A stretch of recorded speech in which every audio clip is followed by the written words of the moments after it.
बिस्मिल्लाहिर्रहमानिर्रहीम। अस्सलाम वालेकुम ऑल ऑफ़ यू। कैसे हैं आप सब? उम्मीद करती हूँ आप सब लोग ठीक होंगे। सो आज का हमारा जो टॉपिक है वो है नार्सिसिस्टिक पर्सनालिटी डिसऑर्डर के ऊपर, जो हेड साइकोलॉजिस्ट अरीबा सरवर। सो हम अपना स्टार्ट करते हैं आज का लेक्चर, जिसमें आज हम जानेंगे what is a narcissistic personality disorder, its types, its symptoms, its causes and many more things. Stay tune with अस।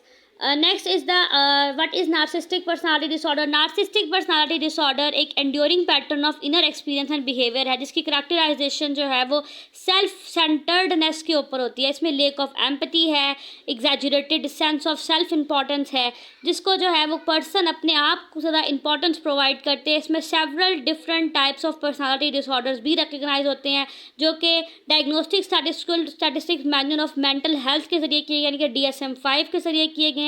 ये मेंटल हेल्थ प्रोफेशनल इसे यूज़ करते हैं डिसऑर्डर्स को डायग्नोस करने के लिए।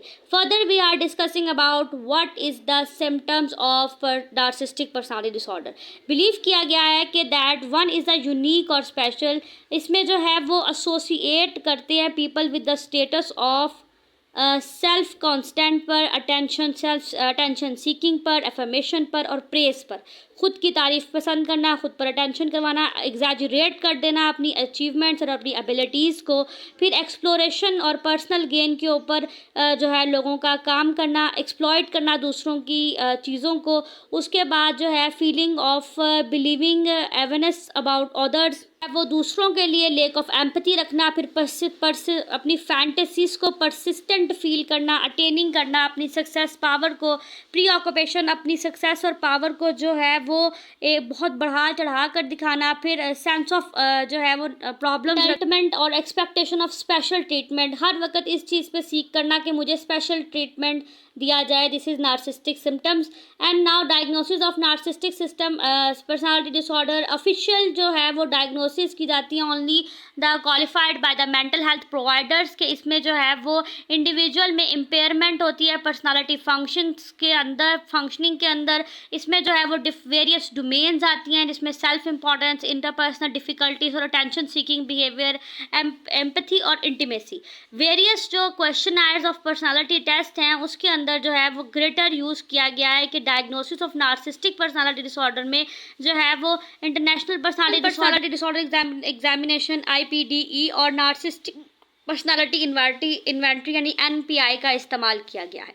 उसके बाद प्रेवलेंस ऑफ NPD भी national institute of mental health suggest करते हैं कि अप्रॉक्सीमेटली 9.1 US पॉपुलेशन है, जिसमें अडल्ट जो है वो एक्सपीरियंस करते हैं NPD के सिम्टम्स को ड्यूरिंग द पर्सनालिटी डिसऑर्डर, और 6.2 जो है अमेरिकन अडल्ट इसके अंदर एक्सपीरियंस करते हैं। फिगर सजेस्ट की गई है प्रिवलेंस की कि लोअर भी हो सकती है, और प्रीवियसली जो है वो बिलीव किया गया ये एक्सेसिव भी हो सकती है बाय द एडल्ट्स जो हैं वो इसको जो है फील करते हैं या एक्सपीरियंस करते हैं पर्सनालिटी डिसऑर्डर को अपनी लाइफ में।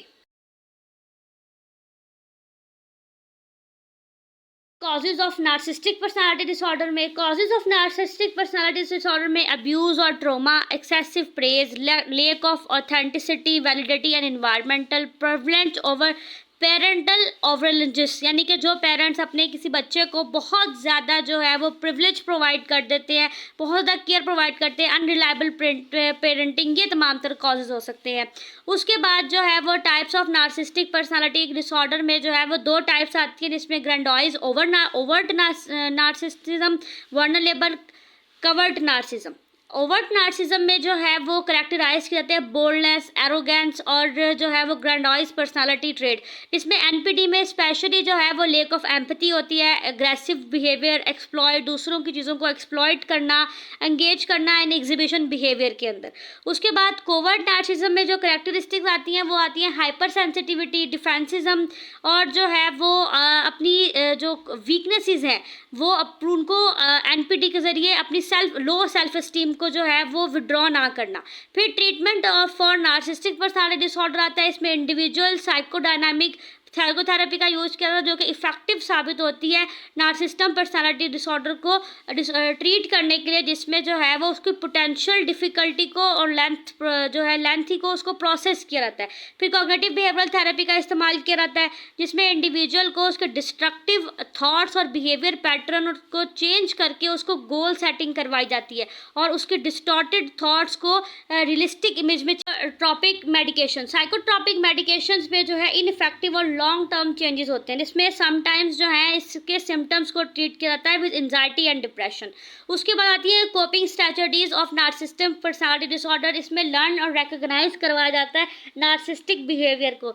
जो पर्सन एनपीडी से गुजर रहा हो उसे इंगेज किया जाता है एब्यूजिव एक्शन, जैसे कि गैस लाइटनिंग, उसकी मैनिपुलेशन की जाती है, उसके फीलिंग्स और उसके थॉट्स से और उसके एक्शंस को रिकॉग्नाइज कराया जाता है। उसके बिहेवियर में जो फर्स्ट स्टेप किया जाता है वो उसकी बिहेवियर चेंजिंग को जो है वो डील करने के लिए काम किया जाता है। फिर उसके लिए बाउंड्रीज सिलेक्ट की जाती हैं, उसको अलाउ नहीं किया जाता कि वो दूसरों पर गुस्सा करे या दूसरों पर अब्यूजिव हो। उसकी एक्सट्रीम बिहेवियर्स की जो है वो लिमिट्स को सेट किया जाता है, उसको इन्फोर्स किया जाता है ताकि वो अपने रिलेशनशिप को स्ट्रॉन्ग बना सके। उसके बाद वो दूसरों से बात कर सके, इस तरह की सिचुएशंस क्रिएट की जाती हैं। इसके अब्यूजिव बिहेवियर को नॉर्मलाइज किया जाता है। इसके रिलेशनशिप, फ्रेंड्स, फैमिली मेम्बर्स और जो थेरेपिस्ट होते हैं मिलकर इसके लिए ये काम कर रहे होते हैं। तो ये डायनामिक एक थेरेपी है जिसके अंदर आइडेंटिफाई किया जाता है कि पर्सन अपनी जो है वो लाइन को क्रॉस ना करे, एनपीटी क्रॉस ना करे और अपनी लाइफ में सटल स्किल्स